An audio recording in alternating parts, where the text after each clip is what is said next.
It's a question of parang representation of power. Para pinapakita sa tao, because people really move towards the mob rule eh. Yun naman yun eh, di ba? So pag naramdaman nila that more people are shifting one way or the other, marami sumasama. Herd mentality. The herd mentality, right? The Pied Piper syndrome yan, eh, di ba? So yun ang ginagawa ni General Torre by claiming that is to announce to people that, hey, don't be afraid. Mas marami tayo. And then now you feel like you're safer because of the numbers. That's a good strategy, and I think that is really how the politics works. Mindanao, right? He's from Mindanao, right? Yeah, dati rin siya Iglesia ni No. Cristo. Oh. Pero yung sinasabi rin niya ay hindi lang niya kinuha sa hangin eh. May pinangga, Meron yes. din siyang Status. basis, Oo. may science din siya. Dahil may mga kasi, Pag-aaral. may mga surveys, may mga data rin, supporting na may silent majority talaga. Yeah. At yung tumataas, nagsisimulang lumaki, yung even in Mindanao, yung nag-agree na dapat talagang make accountable si Duterte. Yes. No, halimbawa, itong latest SWS survey, 29% lang ang nagdi-disagree dun sa accountability ni Digong sa ICC. So, Mindanao yan, ha? Tapos yung isang bailiwick nila, yung Visayas, 62%, almost two-thirds. Ang tingin, dapat ay hold accountable si Digong dito sa ICC. Oo. No? At ngayon, na magsisimula na yung trial, lalabas na talaga yung mga ebidensya, lalabas na yung mga biktima, tingin ko madadagdagan pa yan. Kaya itong Senate hearing ni Amy, isang attempt na buhayin pa rin yung narrative nila. Yes. Kawawa naman Which one? Yung first or second? Both. Pareho. Ang habol dyan ay balikan yung narrative na natatapos na kasi, nawawala na kawawa naman si Yeah. Digong. No? At illegal yung arrest. No, illegal, biniolate yung kanyang Yes. human rights, no? Tayo ay ginagawa ng province ng The Hague. Yung The Hague mismo kasi province yun eh. Dapat sinabi niya province ng Netherlands. Right. Oo nga. So, mali, yung Sir, eh. taas ng tingin mo sa kanila. Like, you think these people understand basic geography and all of that? Hindi nga nila alam na sub-Saharan medyo tumaas yung pagtingin ko sa kanila, no? Pero yun yung binubuhay nila uli eh. Pero hindi nakakayanin eh. Kaya nga nauunawaan Ang ko, sablay ng without defending yung hindi pagdalo ng mga cabinet secretary, nauunawaan ko kung bakit. Maliban sa may hatol na sa kanila si Amy, ay ayaw nilang buhayin yung narrative nung mga DDS nung first week ng arrest ni Digong. Dahil pawala na yun eh. Oh, at saka hindi lang yun, napansin ko nga, kahit naman pag tinignan mo yung mga Senate hearing, nung first Senate hearing compared to the second one, tinitignan ko yung viewership. Ang baba ng viewership mo kaya ni Hans walang nanood. Kumbaga, pagdating sa TV ratings, bagsak yan, talo yan sa ratings. Kahit nandun yung ambassador ni Jesus Christ? Oo, kahit nandun yung ambassador ni Jesus Christ. Zoom in si Bongo. Wala, kahit na all star-studded sila sa kanilang mga pag-imbita ng mga guest performers, walang binatbat at walang nanood. At nagsabay doon yung press ko ni Attorney Claire Castro. Nung time na yun, nagsabay. Mas marami nanood kay Attorney Claire. One-man team. Oo, one-man team. Pero may ginest din siya nun na isang department secretary. Hindi ko maalala kung sino. Baka si Angara nun eh. Yun lang. Pero mas marami nanood sa kanila kaysa nanood dun sa Senate hearing. Panood yung second hearing para sa Wala. Tinunod mo, 2 hours. Doon sinabi ni Bato, yung kay Trump, Oo. sila. Yung mga tumulong sa arrest ni Digong, lagot sila kay Kaya nakakatawa yun. Donald Trump.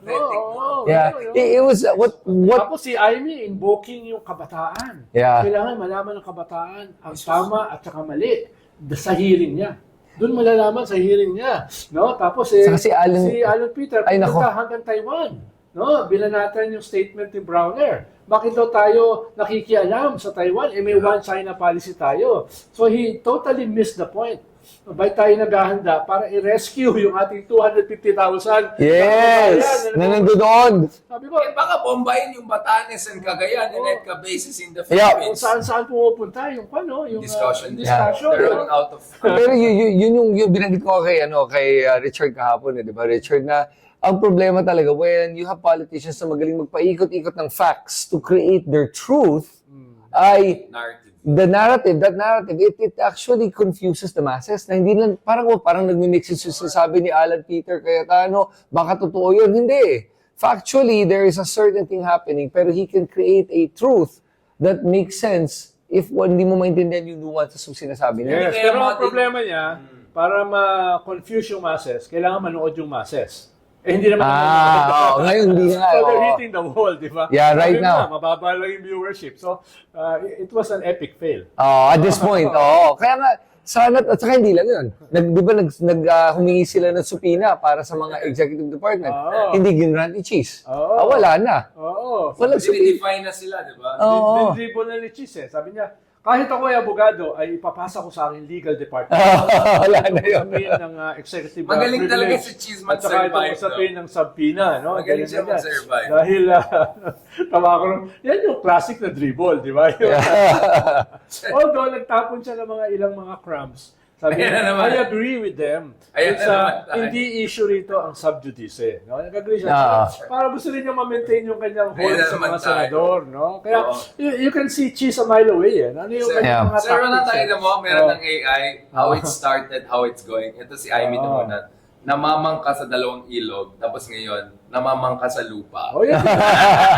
Kasi pinag-usapan natin. Exactly. Now, nasa Reddit na yan. So yung mga Reddit people na fans, shout out by the way sa mga Reddit fans natin.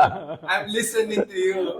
Ginawa nila yan based on, Send nga sa akin. based on discussion natin. Ito, expectation, reality. Alam mo, nung kahapon, di ba, Lumampas sa lupa. pinag-usapan natin yung Senate survey. Tinignan ko yung kay Amy, grabe yung bagsak niya talagang, pag ganun yung rating siya, talagang wala na to si Amy by today, wala na to. Hindi ko sinasabi ko si Amy yan, pero may nagsabi na meron isang senador na nagsialisan yung kanyang staff dahil sinking ship na daw yung campaign niya. At ang kutob ng tao, si Amy Marcos. I doubt Kami nagre-resign I daw. doubt kung mag-aalisan dahil mataas ang sahod sa Senate eh. Well, Hindi sa kampanya. 13, 14, 15, 16, may 17th month pay pa yan eh. Wow, grabe. yes. Mas malaking bayad sa mga ibang senador na mananalo actually. Pwede, Oo, pwede. di ba? Yan. At baka hindi Karen yung kanyang boss. Diba? I'm sure that also helps. What's the point na may 17-month ka pero 10 times a day ka binabasa? Okay, pero halimbawa, ako pinanood ko yung second Senate hearing. Paano ka may-engganyo doon sa apat? Yeah. Di ba? Paano ka? Di ba? At saka, nakakabobo. Nakakabobo yung argumento na binibigay nila. So wala na yun eh. Parang sub-Saharan Africa. Oh, yeah. Well, ikaw nagsabi na ako. Wala akong kinalalaman dyan sa komento ni Richard, ha? Baka dumikit sa akin yan, ha? Mga persona trapo dyan na ginagamit yung issue na yan, parang persona non grata tayo. Magpaliwanag ka sa presinto. Ikaw lang pinipersona ng grata, huwag damay. Magpaliwanag ka sa presinto. Bahala sila, asip naman. Sir Ronald, kamusta naman buhay ni Attorney Jinggoy? Mukhang sumabla yung Sandigan Bayan moves niya na ipa-dismiss yung kanya. Because he's a convicted, right? He's a Problema kasi convicted. napaka-overwhelming yung evidence eh. Yeah. Yun yung problema niya. Si Bong Revilla, may fall guy. Tapos namatay na yung fall guy sa kulungan. Yung chief of staff niya, naman, di ba? Ito. Pero yung pera napunta sa kanya. Pero teka lang, bakit kasi... Pinagbabayad siya. si Bong Revilla convicted yun eh. Napasole. Oo. Na-absuelto siya. Weird Yung yun eh. chief of staff niya. Weird yun eh. Weird yung kaso niya. Na-absuelto siya. Yung kanyang Pero- chief of staff naging fall guy. Pero pinagbabayad Pa rin. 150, 170 million pesos. Kaya weird yung pag-absuelto Weird na yun. talaga. Talagang only in the Philippines. Hindi, nakita mo joke yung iba pag nandun daw. Pinagbabayad ka. Pero hindi ka daw guilty. Sabi niya, hindi ko naman kasalanan, nilagay niya sa account ko. Ganun. Kasalanan niya, basta ako, wala akong masabi. Kaya nakita mo yung joke, pag andun daw siya, tinatago ng tao yung mga bags nila. Ang sama ng mga tao. Ang goods niya, wala pa rin yan. Pero mga malalaman, malaking chance. Hindi ko nga alam kung anong status ng kaso ni Gigi Reyes eh. Oo nga, si Gigi Reyes. Tapos na, inayos na. Hindi pa tapos yun. Alam ko. Ano lang, nabigyan lang siya ng temporary freedom na habeas pumayag ng corpus. bail. Habeas corpus case yun eh. Habeas Ayun corpus. nila yan. Hindi, si Gigi Reyes, nakakulong. Yung kay Enrile ay iba yung pan sa kanya. Parang old age yung kanya, na ano eh. No, I mean, hindi ba close siya kay Enrique? Yes, she's the chief of staff. Yung chief of staff. Exactly. So, Yeah. Nakulong siya ng 10 years. Yes. Pero alam ko, hindi pa tapos yung kaso. Hindi pa rin. I'm not sure. Yung palang problema. Parang Jinggoy case yan eh. No? So, si Jinggoy walang chief of staff na pwede pakulong na. Yung palang purpose ng chief of staff. Oo, ikaw. For sure, parang nakapirma siya eh. yan May eh. paper trail na naman. The signature, yun nangyari. Now, I want to talk about two key things which I raised earlier kagabi, and I think this is very important. So I was talking to some people from different camps and sabi nila, okay, let's be realistic. Pagdating sa Team Liwanag, tawagin natin, mukhang Bam and Kiko lang talaga may chance. Of course, you hope more. But, Sino ba sa Team Liwanag? Heidi Mendoza? Is Heidi part of it? Yeah. Yun ba yun? Basically, hindi either Marcos or DDS. Ah, I just call it Team Liwanag. Basta anyone outside of that is Team Liwanag. Okay. Fights mo with Makabayan. Okay. Anyway, ang point ng iba dyan is the base case scenario is 9-1, meaning 9 na alyansa, 2 opposition, and then Bongo, basically. Because otherwise, there's a very high possibility na baka 5 or 6 lang manalo sa alyansa, and then 4 or 5 manalo na either pro-DDS, Bongo, Bato, ganun. Or medyo pwede mag-pro DDS. I don't know, Ben. I doubt that. I doubt that very much. Dahil going into the election, which is practically 1.5 months away, no, But Philip Salvador's numbers going up. Jimmy Bondoc had a double digit yeah, increase. I saw the numbers. yeah, but I was shown some of without the numbers. machinery of the government, no, There will be a 5% mababawasan yan, no? increase. May mga 5 to 15%. Tapos 5 to 15 naman yung dagdag sa administration.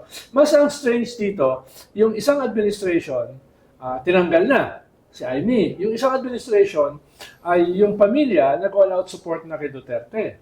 No? Because ang laki ng kita nila ng time ni Duterte. At hindi Richest lang man in the dumadalo world. sa campaign In the office, Philippines. no? Si Camille. Hindi ko alam kung siya ay tatanggalin din. Parang in limbo siya at this point. Parang on her own na siya, basically. Yeah. Di ba? Hindi na siya sumasama eh. Kaya baka mga 8 yung pumasok sa admin, tapos 2 independent, 10 yan, tapos yung 2 pagtatalunan. No, yung 2. Yun yung pinagtatalunan na lang ni Bam, ni Camille, ni Abalos, ni Kiko. Binay. Binay. Hindi, si Binay. No, Binay, so. Binay, kasama sa 8 yan. You think Aluso, pasok yeah, na si yeah. Nancy? You think she's sure na? Si Francis malayo na. Nawala na nga eh. Abalos Tapos lumalayo. mahirap Lumalaban. Pero Philip Salvador is making some increase. Ako, pupusta ako, di siya mananalo. No, but Oh. but Ronald, look at all of the surveys we have had on Senate. No one got it right. No one got the number 1 right. No one got. There were number 5 and 6 before na hindi nanalo. Kaya di ba there was a time you said na if ikaw si Ben Tulfo na hindi admin, walang resources, kahit number 5, 4, 6 ka, actually you're not sure. You might end up number 30 or 40. That's what I'm saying.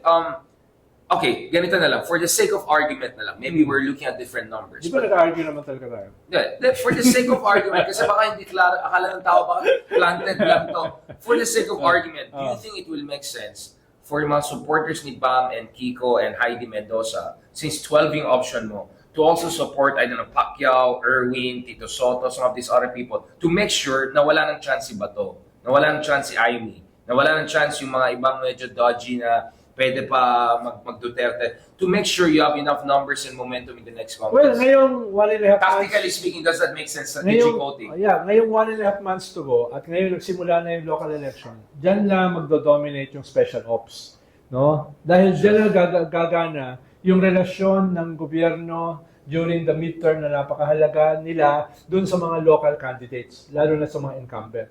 Dyan na sila maglalagay ng utos na, ito yung ating slate. Ito ay laglag na yan. Even yung mga members ng admin na hindi sila sigurado sa loyalty. Ngayon na yan, babagsakan na yan. No? Siyempre, ang dulo kasi niyan, sample ballots. No? Ang dulo niyan ay, pero yung special ops na sasabihan mo ng mga LGUs na, ito lang bobotoy. may ipit yung ira nyo, may ipit yung akap nyo, may ipit yung AX nyo, may ipit yung tupad nyo. Ito yung ating slate. No? Yung slate na yan, probably ay 10.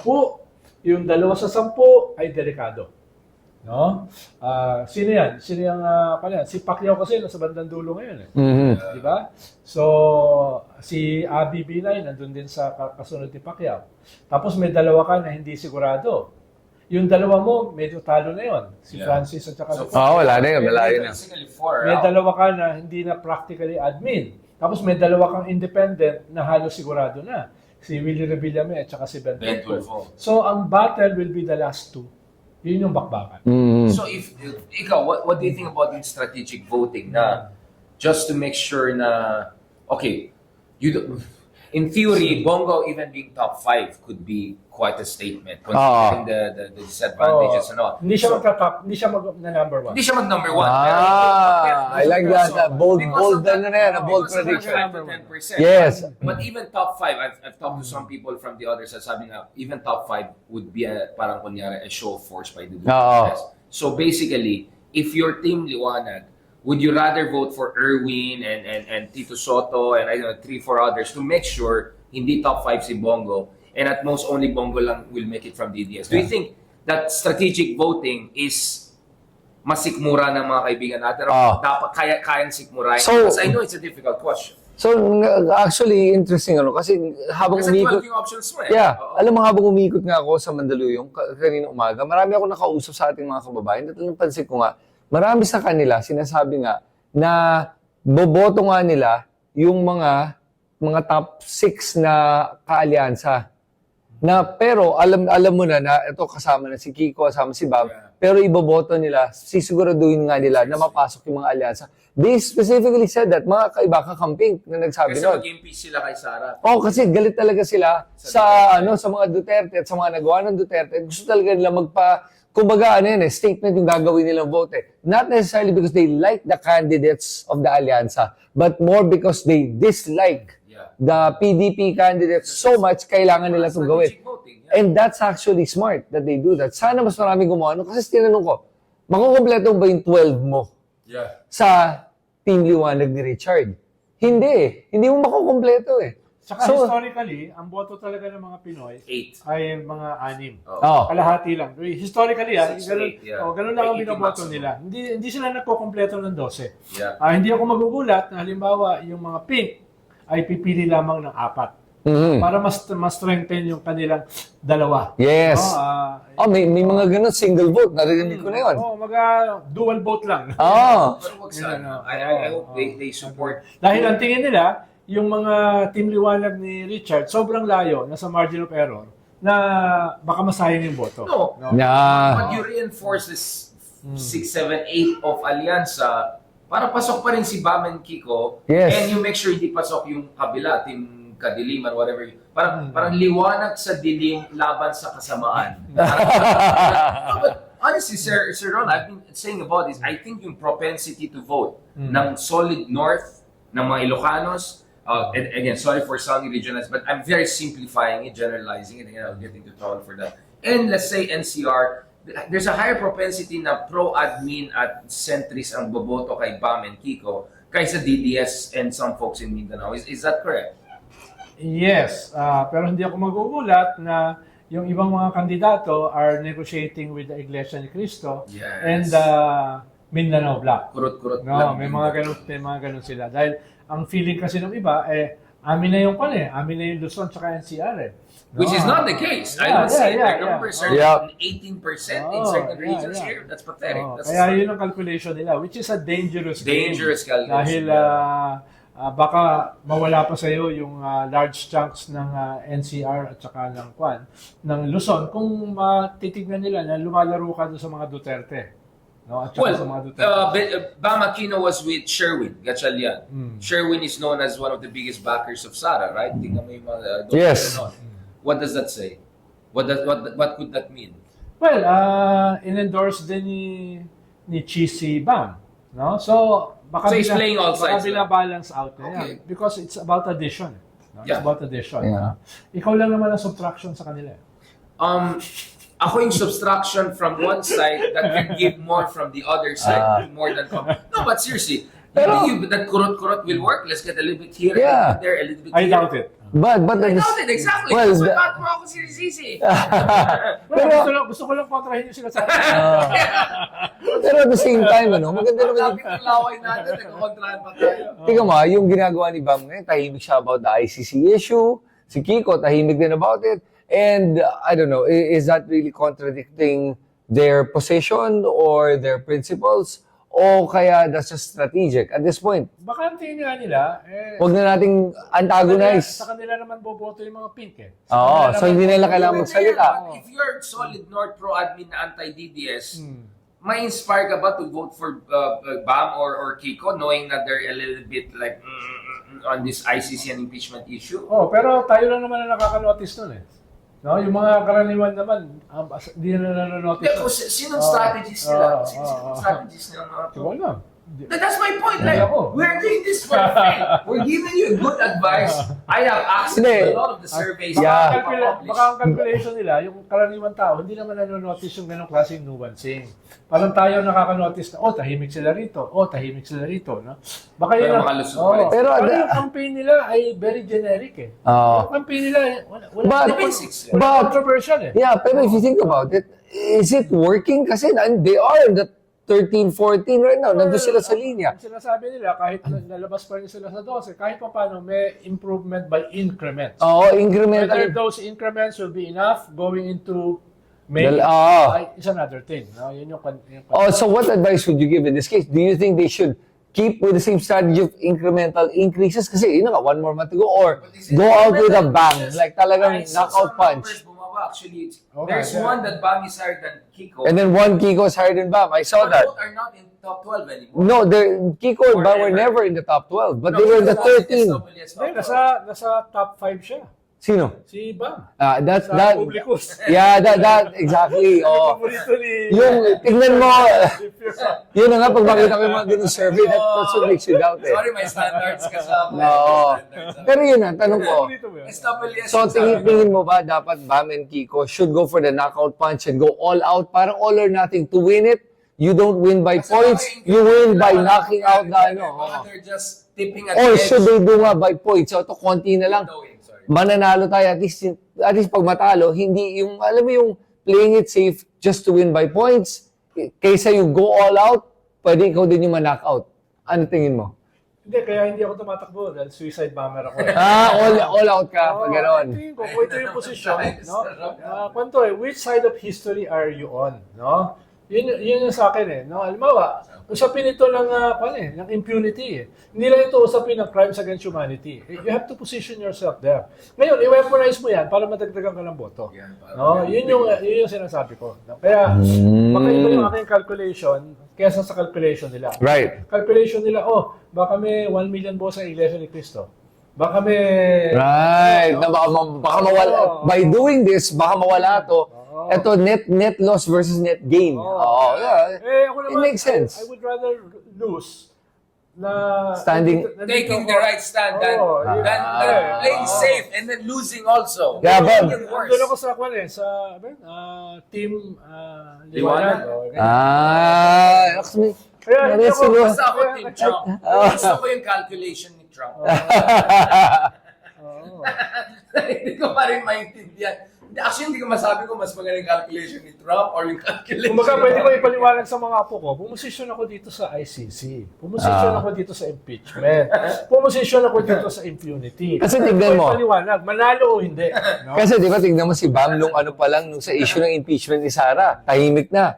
Dating ito itong ICC, tahimik pa rin. Hindi nga people's issues eh. Sabi niya. Hindi siya tahimik, nagsalita siya. Nagsalita siya na, Hindi to people's issues. na neutral nga, in other words, kasi nga hindi ito yung importante, parang Bago gano'n. may mas magalit sa atin, let's make it even worse. So, meron tayong isa pang problema. Party list. Ang hindi maganda, yung numbers ng vote. Akbayan baka isa daw, si Chel may chance, mamamayan liberal, medyo malabo. Now, remember, you can only vote for one party list. Do you think that there should be a strategic conversation among Team Liwanag supporters na more of you should come out and make sure you spread it properly between both ML and Akbayan para at least Chen and Leila and maybe Percy and all get Baka mahirap. Mahirap, Dahil diba? because of the nature of the party list na hindi mo alam yung Yeah. 2% until the final vote is counted. Right. So mahirap yung sabi, oy, hati-hati tayo rito. Hindi mo nga sigurado eh. Kung saan pupunta sa dami-dami Kung yun eh. nakuha mo na yung 2%. Yeah. No? Ikalawa, isang boto lang ang kon mo eh. Yeah. You will be fighting against each other. Yes. Yun yung weakness ng party list system natin. Magka-cannibalize kayo. Oo. Tapos yung kon mo, kaya tapos yung dominant sa party list dahil pinapasok na lahat ay yung mga contractors, no, yung mga warlords, no, yung mga actually bawal dapat 'yun eh. Yung gagamitin mo yung pangalan ng program ng gobyerno. Yes, Sa party list mo, halimbawa for peace, no, et cetera. Bawal 'yun. May president na 'yan eh. Yung yung MAD, No? Yeah. Mamaya laban sa droga, something. Ni Juan, sino ba yung artista sa Ormoc? Si Richard. Richard. Richard. Tama. qualify siya eh. Tama. Dati. Dahil nga, hindi mo pwedeng gamitin. Dapat ginagamit niya ngayon. Paano nakalusot Dapat sa... may magsampa ng kaso. Kung ibig sabihin Comelec, can I just say na hindi yan pwede? Autopropio, hindi. Dapat may magsampa ng kaso. Dahil ministerial yung COMELEC eh. Dapat may magsampa ng kaso na i-disqualify ito. Dahil ginagamit na yung program ng gobyerno. Parang ayaw mag-comment pag Gonzo ng tanong, sir. Oh, Dapat ka ba sa kanya? Hindi, mababa yung self-esteem ko. Mas level ni Haydari. Mas level ni Haydari. Sabi na Yan gano'n na- bakit mo? yan na naman eh. Sabi ko, Team Kim Ikaw. Boy. Pag ako, Parang kulang pa yung mga kalaban ni Richard. Dagdagan pa natin. hindi, Team off. what doesn't destroy him will strengthen him. Yeah. Nakakatulong Madami ako naman eh. engagement. Kaya nakakatulong ako sa pag-strengthen niya. Oo. Imagine mo kung makikipag-away siya tapos hindi siya na-test sa mga banat ko sa kanya. Diba? Stop me in the front. Thank you for stopping the back. We're going to the last part, but this is the most important part. Ay, ibig sabihin yung mga nauna, hindi importante. Hindi naman talaga. Kasi mas importante to. Robin Hood Padilla. Did you see the video I posted of him? Yung nag-ayos siya ng hair niya, yung mustache niya, tapos gamit niya yung music na ginawa dahil sa meme sa akin. So pinalitan ko, nilagay ko ng Narcos. Pakita ko sa inyo. Ito. So ang dami niyang time, no? Ang dami time. Napaka-importante ng role niya sa ICC eh. Hindi makapasok. Napaka-importante na. Na hindi siya Ano, makapasok. kumakatok sila. No? Talo ko ba sila? Ako nakapasok ako sa ICC eh. Yun, no? Daming time, oh. Yun, no? Yun, no? That's it. Ayos yung hair. Pogi. Mukhang Guwapo. mukhang The best. Ito may mustache part. Ito may mustache part. Yun, no? Yun, no? Yun. Daming oras, no? Yan ang kanyang claim to... Sabihin ko sana, claim to fame. Yan yung kanyang Claim to Senate. claim to infamy. O yan. Pero sa totoo lang, kung magkakalat ka rin sa Senate, wag ka na umuwi doon ka na lang sa Oo nga.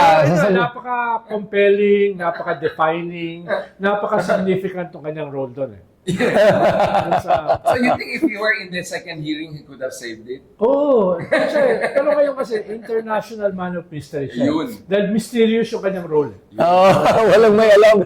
Kahit siya hindi niya alam eh. Oo, mysterious. Sabi niya, magsaludo siya kay Duterte. Bayani ka. May nagsabi, ex-con loves future-con. Alam mo, nagtataka nga ako dito. Di ba pag senador ka, kailangan ka magpaalam kung gusto mong Recess eh. dahil recess ngayon. Magpapaalam ka pa rin, no? Hindi, kailangan may permit ka. Galing sa Malacanang. Pero ang claim niya, recess yan eh. Ay, sus Mariosep Kahit talaga. naman hindi recess, kaya pa rin ginagawa niya. Oo nga, sa bagay. Oo nga, wala din naman si Silvi talaga eh. Sayang sa oras, sayang sa pera. Talagang ano eh.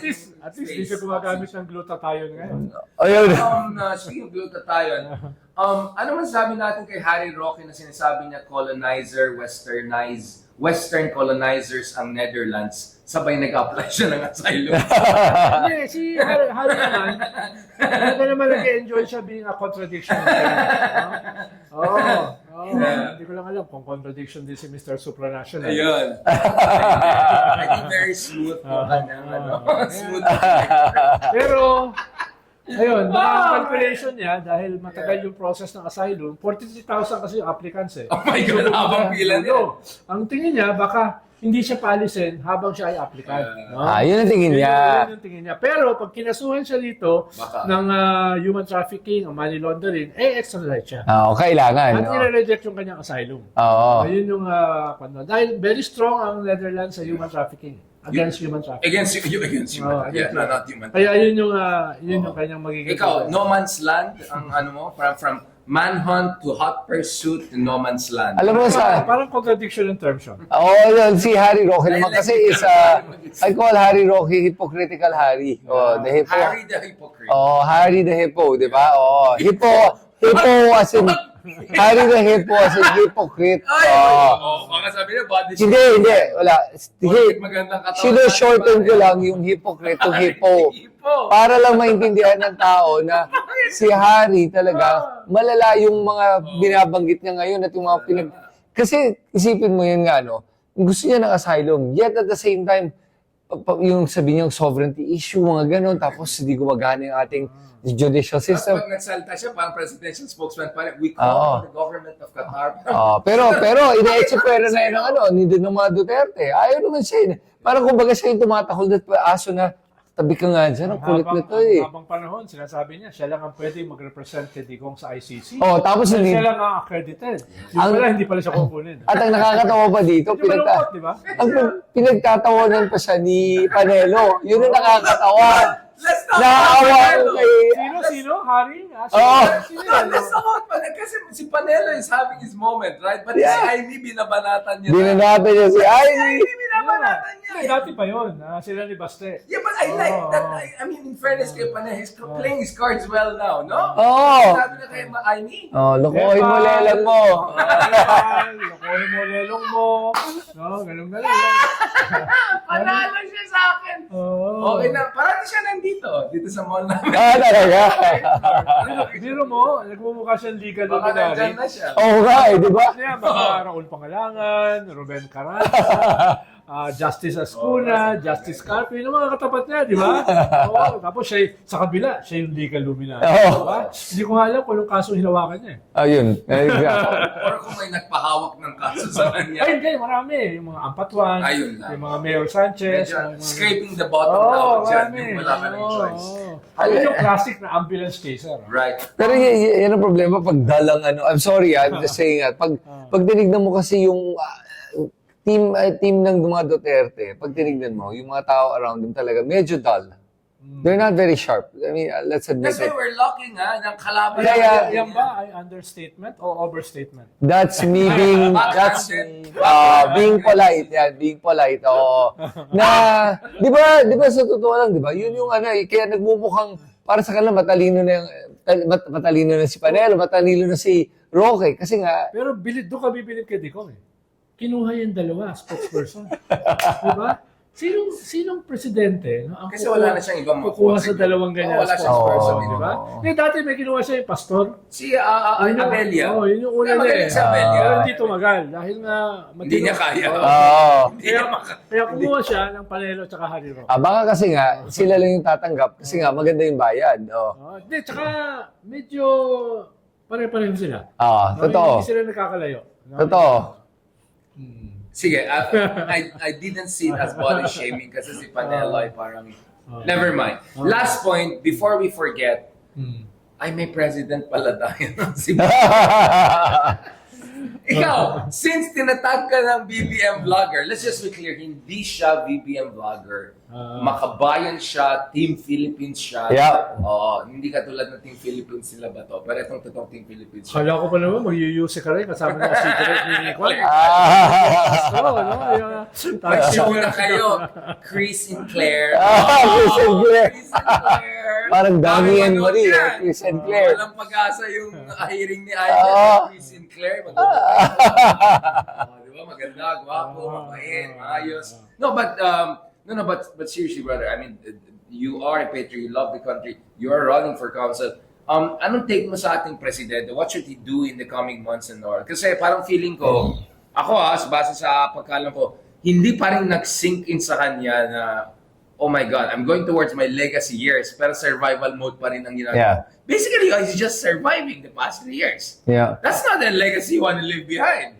Well, okay, maybe I'm not gonna be too harsh, but correct me if I'm wrong. Para sa akin kasi, I don't know if it's survival mode ginagawa niya more than he's actually trying naman to do something. things on that Yeah, moment, for example, to be able to do that SONA na binanggit niya yung pagtanggal ng Pogo, that was his moment. That actually, siguro kung nagawa tayo ng polling on BBM, nagawa tayo ng polling na yun. Talagang nakita mo tumaas yung numbers niya. So mga ganung mga statements will help him eh. Tapos yung binantaan yung buhay niya ni Sara, tahimik siya for the longest time. Playing the meek and mild-mannered na, don't wanna say anything bad, to biglang nagsalita siya. That press con he did was really good. It solidified him as a leader. It actually made BBM supporters, mga loyalists, feel proud of him. And then 2 days later, he said, never say never. Never say never. Tapos ngayon, Problema ko dyan! tapos ngayon, di ba sinabi na nga niya, nagsalita si Sara, sabi ni Sara na naging mas malapit yung pamilya namin. Sagot naman ni BBM, you're welcome. Di ba? Sabi naman ni Sarah, parang na-miss niya yung sarcasm. Pero nakakatawa naman yung sagot ni Sara na yun na yung sarcasm niya. Kasi the place din kasi si Sara mag-sarcasm na hindi ko din maintindihan eh. Pero totoo naman, sinasabi niya, hindi ba talaga siya grateful na naging mas malapit siya sa tatay niya? Ayaw ba niya maging mas malapit? Yung ba yung sarcasm na pinagsasabi niya? So which one was she referring to? So yun yung sa akin. Pero BBM, I think, should make more of these strong statements, pero still dignified. As long as the statements are dignified, Statesman-like. yes, and statesman yung pagkasabi niya. Nung binantaan buhay niya, ano sinabi niya? Paglalaban ko, hindi sarili ko. Hindi yung opisina ng presidente. Dahil kung kaya niyang bantaan ng presidente, kaya niyang bantaan at gawin to sa lahat ng Pilipino. Yan ang pinaglalaban ko. That resonated well with Filipinos. He needs to do more of that. Thank you, Yusek. At hindi, Parang maganda yung Claire and Chris. at sinasabi ko talaga, hindi talaga ako supporter ni BBM. But I will commend him for, yes, kung talagang tingin ko maganda yung ginawa niya. At pinangako nga niya, dadami pa yung kanyang mga presko ng problema. Biglang wala ngayon. Ang problema ko lang ay Lang? defining tong moment na ito rin para sa kanya. Kung yung mga Duterte on the defensive na eh. Yes. Sa isang corner na yung kanilang pinaka-leader nasa The Hague na. Sisimula ng kasuhan. No? Yeah. At kahit parating pa lang sa confirmation process, I'm almost sure hindi yan bibigyan ng interim release. Yes. Hinihingi nila, etc. So, tingin ko tutuloy yan sa kaso. No? Si Sara naman, may mga Damocles sword sa ulo niya. Criminal cases have been filed na against her. Magpapatuloy yan. Dadagdagan pa yan.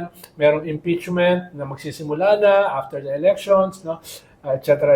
Yung mga blabbers nila, tsaka talking heads, ay umami na peddlers of fake news, nag-training sa China, yung iba ay nag-abroad na para makaiwas na Nag-backdoor. contempt, etc. Yung mga kanila, main alipores, katulad ni Bato, minsan nagtatago, minsan nasa Senate hearing, no?